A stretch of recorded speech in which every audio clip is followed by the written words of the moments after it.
Hello and welcome to the second reading in QM, Discounted Cash Flow Applications.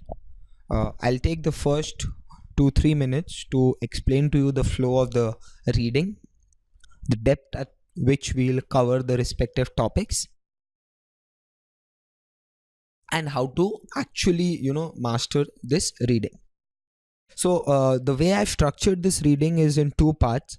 The first part discusses internal rate of return and the net present value NPV, and the second part of the second video from our end discusses the money market yields. Actually, I to be honest, I do not know why this the first part NPV, IRR and all have been put here in QM, because a full-fledged reading on capital budgeting, okay, is there in corporate finance, okay, and I perhaps feel that it was a more suitable juncture to put these topics, but again we have a duplication of effort here, okay, that the topics are done here again and there as well, but obviously the importance of the topic there is more, okay. So what I have tried to do is give an overview, highlights all the key points, examples here, but obviously it's not as deep as I would rather cover it in corporate finance. So this is the first video, and the second video discusses about money market yields, calculating and interpreting the different yields, such as the bank discount yield, the holding period yield, the effective annual yield, the money market yield, and so on and so forth, okay. And what exactly is the relationship between among these different returns. If you have holding period yield, how do you convert into effective annual yield, and so on and so forth. So it's a simple sweet reading, okay. A lot of examples are there, okay. You really need to have your calculator on here, okay. Really sweet, simple reading where not much of effort is required, okay. Even if you're a bit tired, it's okay. I'll try to make the reading as enthusiastic and connected as possible. So anyways, with this little feeler, let's directly move into the learning outcome requirement. So our first topic, the net present value or NPV. And one more thing, students who've already done BCom, or in fact there are curriculums wherein BCom NPV IRR is not there, but anyways, for whoever students, okay, BCom BBA students, then chartered accountants who are in the CA final or CA IPCC, okay, they've done two pages sum on these topics, and they perhaps feel that they are champions in this topic, okay. How can the level of knowledge they have be compared to this small 4-line 5-line MCQ, okay. I'll be very honest and realistic. Those are the students, okay, who are unable to solve questions in the exam because of two reasons. Firstly, overconfidence, and secondly, lack of exposure to questions, okay. So I am sure that capital budgeting, NPV, IRR more than anyone else, okay, in your peer community, in among engineers or among students who are not exposed to this topic earlier. But the way I see it is, you need to approach this topic in a way that you need to find out ways, okay, that you can perfect yourselves here, okay. There a superficial knowledge, I would say, would be okay, a one line here and there would not really be grave, okay. But here it's a crime, because it's a MCQ question, it's a black and white world, it's either right or wrong, okay. You do not have the choice of just flipping through the pages and moving ahead, okay. So just keep that in mind. I do not mean to offend anyone, okay, but that's just what I've seen from my past experiences. So let's just get into it. NPV, the net present value of an investment, equals the present value of net inflows. It means the present value of expected inflows minus the present value of all expected outflows. The rate used to discount the cash flows is the appropriate cost of capital. For example, if the cash flow is related to the entire firm, we would use as the weighted average cost of capital. If the cash flow is the free cash flow for equity, we might use the cost of equity. If it's a coupon rate, okay, we might use the bond rate. Okay, so the rate of return and the cash flow needs to be commensurate. Okay, they really need to reflect the opportunity cost of undertaking that particular investment, okay, and compensate the specific category of investor that he or she is taken on. So NPV is calculated as follows, where cash flow is the net cash flow at time t, n is the life of the project, as always in across all disciplines, n is the life, okay, r is the discount rate, and NPV can be calculated using simple steps. Okay, firstly we need to identify the cash flows, determine the appropriate discount rate. If it's FCFF, we need to take WACC. If it's FCFE, we need to take KC, cost of, not KE, sorry, cost of equity, okay, and so on and so forth. Then we need to compute all the cash flows, the present value of all the cash flows, and deduct the initial outflow from it to arrive at the net present value. Now what's the decision making? Okay, if NPV is positive, it increases shareholders wealth and it should be accepted.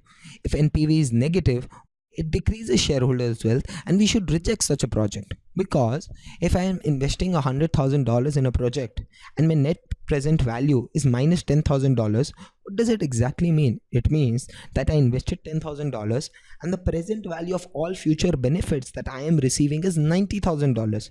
Therefore my net present value is a negative $10,000. So why on earth would a company undertake a project where it's where the shareholder value is being destroyed? It would never undertake such a project.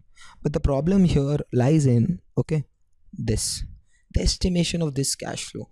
The management is so clever, and they are so sometimes, perhaps I shouldn't be using this word, okay, but the management is really cheap. They try to show overly excited cash flow projections in order to get resources, in order to get the green sign, okay, for projects to run. And why do they want that? Because their compensation is contingent based. Okay, they'll do more projects and this and that. And secondly, let's face it, in a corrupt economy, okay, in different corrupt economies, let's take the example of any country, okay, until and unless the management has resources, how will they keep resources for themselves? Okay, so all those things really happen in real life.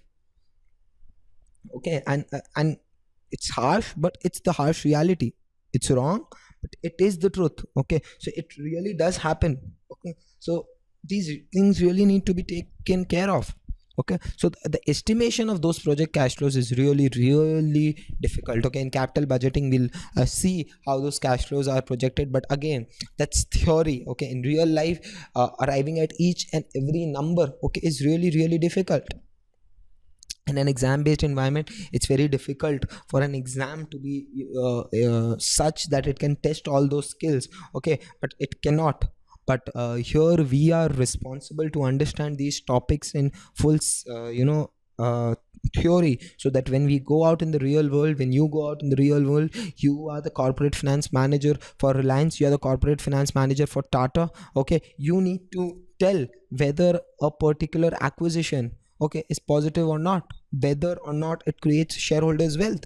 And keeping in mind the ethical standards, okay, the code of ethics and standards of professional conduct. The world may be wrong, but at least, okay, what do I say, speaking in very honest terms, you can at least be honest and use these things, okay, for the betterment of the company. Because I'm not much of an idealist, okay, but I just know one thing, that honesty does pay in the long run. It really does. So as a corporate finance manager, if you are using all these to properly project the cash flows of the firm, okay, it will definitely have higher net present value. The project will be successful and your compensation will rise. It will rise beyond the bribes, okay, and all those small tidbits that you can gather. So keeping in mind, keeping aside the philosophy, so this is decision making is, if NPV is positive, we must accept the project as it increases shareholders wealth. If NPV is negative, it decreases shareholders wealth and should be rejected. And for mutually exclusive projects, okay, the project with highest NPV should be chosen, because the ultimate objective of financial management is rising the shareholders value, and that is possible with the help of a greater net present value. Now let's look at the computation of NPV. Okay, this is the sum.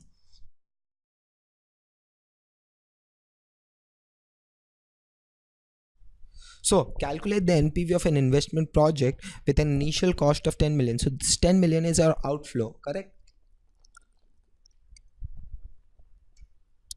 So, and the cash flow generated are 3 million at the end of year 1, 4.8 at the end of year 2, and 5.5 at the end of year 3. The discount rate is 10%.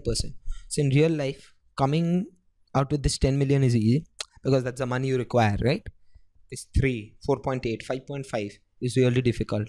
And what more difficult is to arriving at this 10% discount. It's really crucial, really so important. You cannot imagine the impact of a 11% discount rate versus a 10% discount rate on the decision of whether a project needs to be accepted or not. It is such a crucial concept.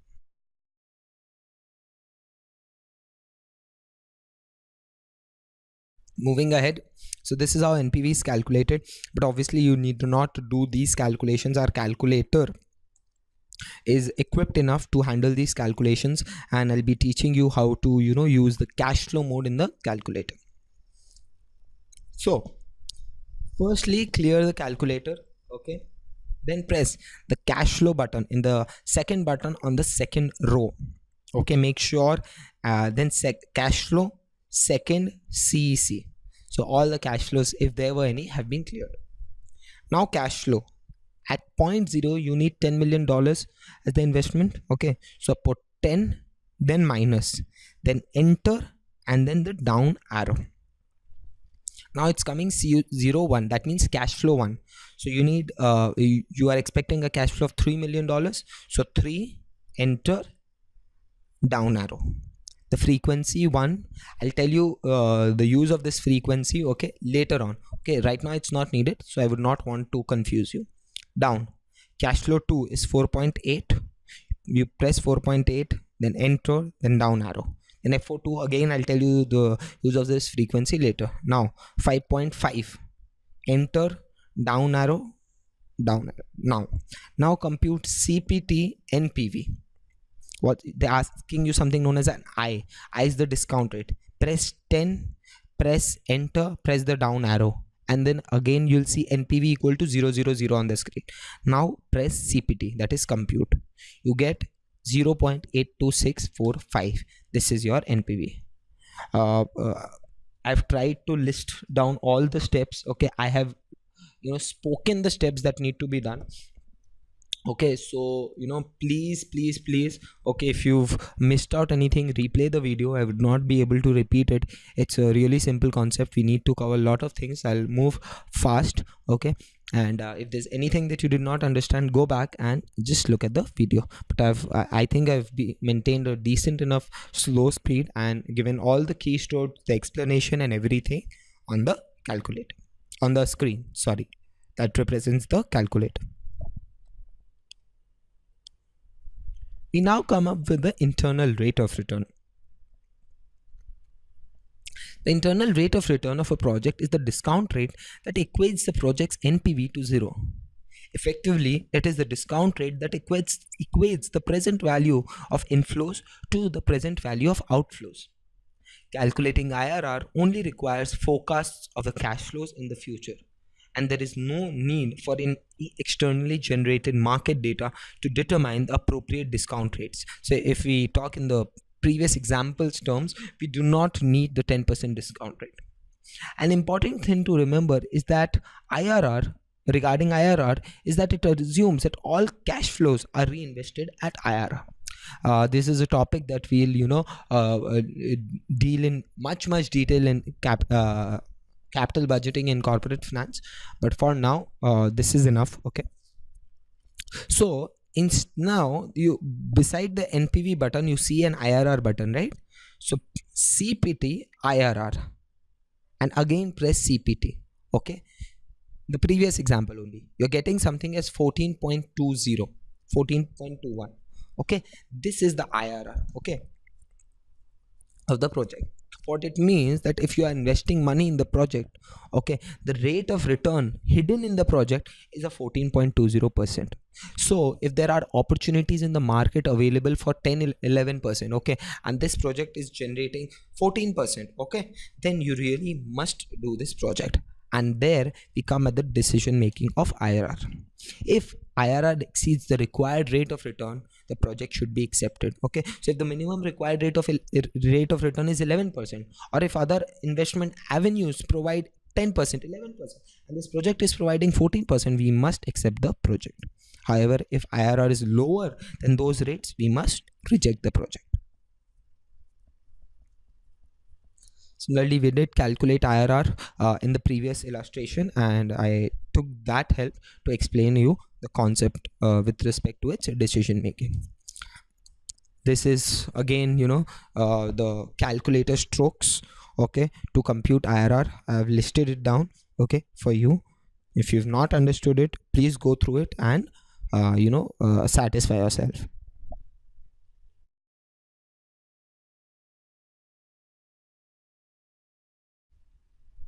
Overall conclusion: in deciding whether a single project should be undertaken, IRR and NPV will offer the same recommendation. If IRR is greater than the required rate of return, NPV is positive. If it is less than the required rate of return, NPV is negative. So there is no doubt in case of deciding whether a single in terms of deciding whether a single project should be undertaken or not. However, there are problems associated with IRR. When only one of two or more projects can be accepted, the projects are said to be mutually exclusive. For mutually exclusive projects, NPV and IRR may offer conflicting results. This happens in two scenarios: when the project's initial cash outlays are different, and when the timing of the cash flows are different across the projects. So when two projects are there who have different cash flows, different cash inflows, different cash outflows, it may so happen that NPV is positive, okay, and IRR is negative, and IRR is negative. It may obviously happen.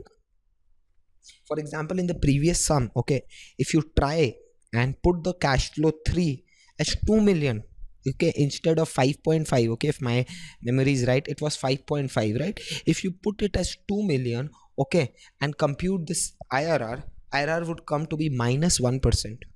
Okay, IRR would come to be minus 1%. So there could be another project, okay, where the cash flows are minus 10, 3, 4.8, 5.5. That was project A. Project B, minus 10, 3, 4.5, and 2. So those two different projects. So project A offered a positive NPV versus project B offered negative IRR. Right, the reason being the cash outlays are different, the timing may be same. So either of the two scenarios, so clearly they may offer conflicting results. Now also, projects with non-conventional cash flow may have more than one IRR. For example, if you try to put cash flow 2, okay, as negative, okay, the calculator will give you an error answer. Okay, this calculator, the TIBA 2 plus, does not have the ability to solve what is known as a modified internal rate of return. Okay, and it's, to be honest, it's not even needed. The HP12C has it. Okay, but anyways, it's really not needed. Okay, so IRR also has this problem, the multiple IRR problem. And also it may be possible to have a positive NPV project with no IRR, meaning there is no discount rate that results in a zero NPV. So these are the problems associated with IRR. So finally, the overall conclusion being that in any case, okay, although additional problems will be discussed in capital budgeting in corporate finance, but in any case, okay, when we are deciding between two projects, two mutually exclusive projects, or the same project under NPV or IRR scenario, we need to see NPV. NPV is the sole criteria under which, okay, projects need to be evaluated. keeping in mind the undisputed objective of the management, that is to increase shareholders' wealth. Okay, a project may offer an IRR of 100%, but the NPV is for $1 million. Versus there is another project that may offer an IRR of only 14%, but the NPV is $20 million. So which project will you choose? Obviously the second one, because I don't care what the IRR is on an overall basis. Okay, the second project creates shareholders value worth $20 million, while this project, the earlier one, creates only shareholders value up to $1 million. Okay, so all that having said, NPV is the sole criteria under which, okay, projects need to be decided. Now obviously questions may be raised with respect to the projection of cash flows and this and that, but ceteris paribus we say, no, keeping other things constant, okay, NPV is the sole decision criteria for IRR, for selection of a project. We now move on to calculating what is known as holding period return. Okay, the name is really intuitive. Okay, holding period return means whenever, what is the return you have earned, okay, for the time you've held the asset. Okay, so if I bought the asset for $100, okay, I got a dividend of $5, okay, and I sold the asset for $110. So net I made a 10% capital appreciation and a 5% dividend income. So I earned 15 rupees on an investment of $100. Okay, $15 on an investment of $100. So my rate of return, the holding period return, okay, is 15%. Same example we've done, put it on the slide. We now have something known as the money weighted and the time weighted rate of return. The money weighted rate of return is simply the internal rate of return in an investment. It accounts for the timing and the amount of all dollar flows into and out of a particular portfolio. Okay, it is the simple IRR that we've discussed on the previous slides. The time weighted rate of return. The time weighted rate of return measures the compounded rate of growth of an investment over a stated period. In contrast to money weighted rate of return, the time weighted rate of return is not affected by the contribution or withdrawals to a portfolio or the average of the holding period over time. The standard in the investment management industry is to express returns on a time weighted measure, and therefore this is a widely accepted thing as compared to money weighted rate of return. We've put down an example for money weighted rate of return. I would rather you look at the example. I'll do one example with you, and the next examples you can do yourself. So investor purchased a share for $50 today. At the end of the year, she purchased another share for $60. At the end of year 2, she sells the shares for $65.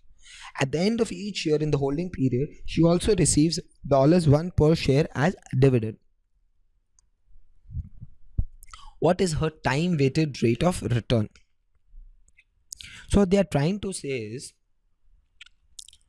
this is something analogous to a geometric mean, okay, a geometric return. Okay, so let's take step by step. Okay, so the first share, $50 share, became $60 and got a dividend of 1 rupees. So I earned $11 on an investment of $50. So my return is what? 11 by 50 into 100, which is 22%. That's for the first stock. The second year, this $60 share, now the original price will be considered as 60. Okay, 60 becomes 65, 5 rupees, 1 rupees dividend. Correct? 66, 6 rupees, and another also of 6 rupees. Correct? So 12 rupees on investment of how much? 12 rupees on an investment of $120, because we are assuming that the share price is 60 each. So 60 into 2, 120.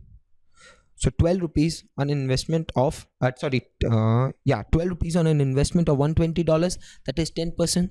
So initially she earned 22%, now she earned 10%. The time weighted rate of return will be 1.22, that is the factor of 22%, into 1.11 whole to the power half. Why half? Because it's 2 years.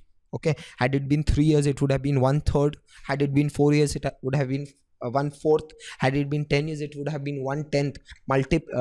And the factors would be 10 factors. Okay, so it would be 1.22 into 1.1 whole to the power -1. Okay, whole to the power half -1 into 100, which gives a 15.84% return.